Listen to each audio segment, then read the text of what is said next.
To Stoney in Georgia, I believe. Hi, Stoney. Hey, how you doing? All right. How are you? Doing well. I spent several years in the oil field out in Texas, and I was on 3 different wells that blew out there. The soonest we were able to cap one was about 3 weeks, and that was on dry land. All right, and this is a mile down in the water. The only thing I can say about this, Pandora's box has been opened, and it's going to be hard to close. How?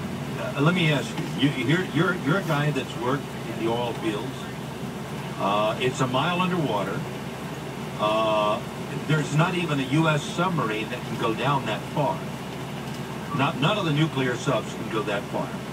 But what do you suggest? Is there any conceivable way in your mind that you could say, this might work? We can close it off if we did this. Is there anything that comes to mind to you? Well, they're trying this directional drilling. Yeah. All right. And a mile down underwater, I mean, that's going to be, pretty much microsurgery. Yeah. And if they don't hit the right spot,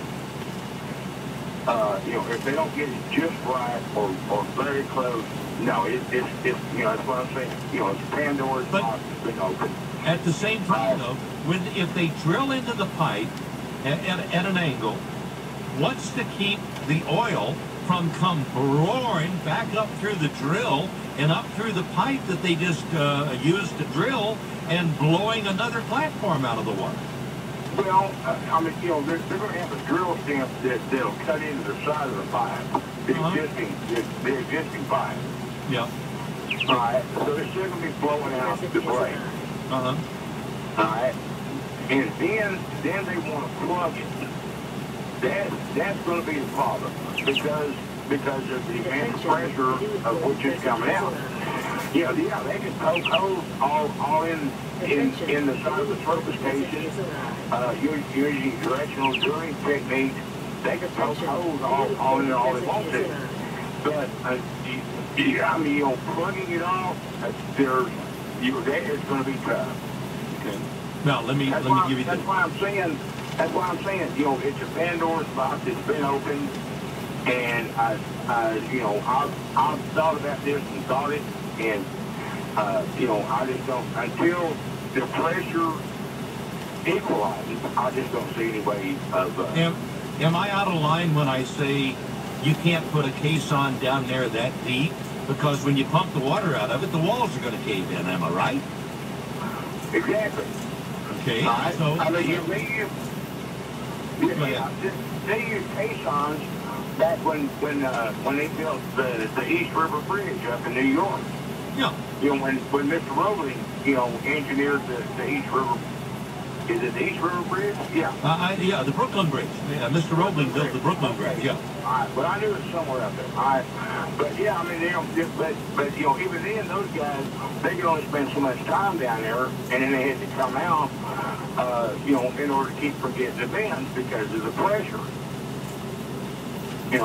But putting a caisson, I mean, it's still going to be the same thing that they tried to begin with. That putting that big blockhouse down on top of it, and they had problems with that because it kept freezing up or what have you. Right. It's it's going to be the same thing. Okay, so the thing we're hearing now is that the floor of the Gulf is rising up. As an experienced oil man, granted you haven't worked a mile underwater, what does that floor of the Gulf of Mexico rising up tell you? I've never worked offshore, so I have no idea. But does it tell you there's pressure or something pushing the floor of the Gulf up? Well, somebody mentioned the fault that's down through there, and that could be part of it. I mean, anything along the fault line, and it could be, when they drill that well, it fractured that fault line, and now it's moving. So what's going to happen when all that oil comes out of there and the pressure equalizes it's going to fall back down. Yeah. We're really going to have a problem then. Again, Pandora's box has been opened, and it's going to be a big mother to get it closed. Okay. Dale, enjoy your show. You always do a great job. Happy Father's Day, and I'll talk to you later. Thank you, Stoney. Let's hope we're around here a few weeks from now to talk about this again. That's all I can. I'm serious. I'm not joking with you folks. I'm not trying to be funny or cute or anything like that at all. We're looking at a situation that, like the ARCO engineer said, could be an extinction of mankind, of life on Earth.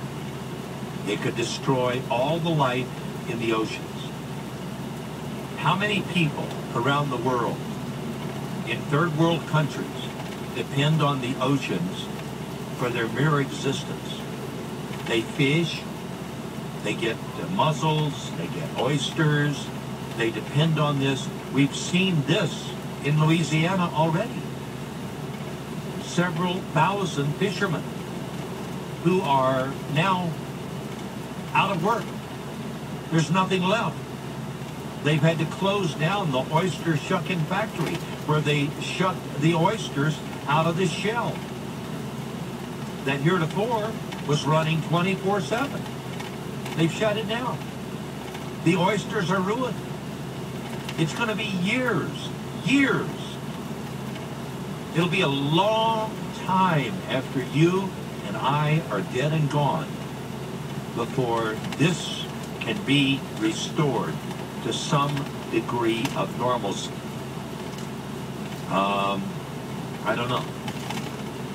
Next to a nuclear blast, this is the worst case scenario. Your leader in Washington, your leader's chief of staff, your cabinet members are all trying to lay blame, but they're not trying to come up with a way to find, we've got to find someone who knows how to do this. There's not a diving suit made that will allow a qualified naval diver to go down 5,000 feet. And even if he did, what could he do? Could he take a welding torch? They can weld underwater, you know. But the minute he puts a welding torch to that pipe and tries to close it off, you're going to have one hellacious explosion that's going to go 5,000 feet up through the water and come out into the atmosphere.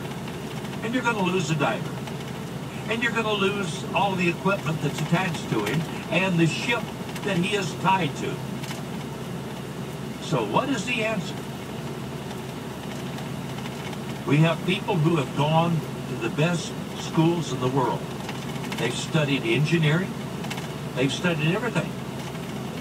But nobody has the answer to this one. We've tampered with something that we shouldn't have tampered with.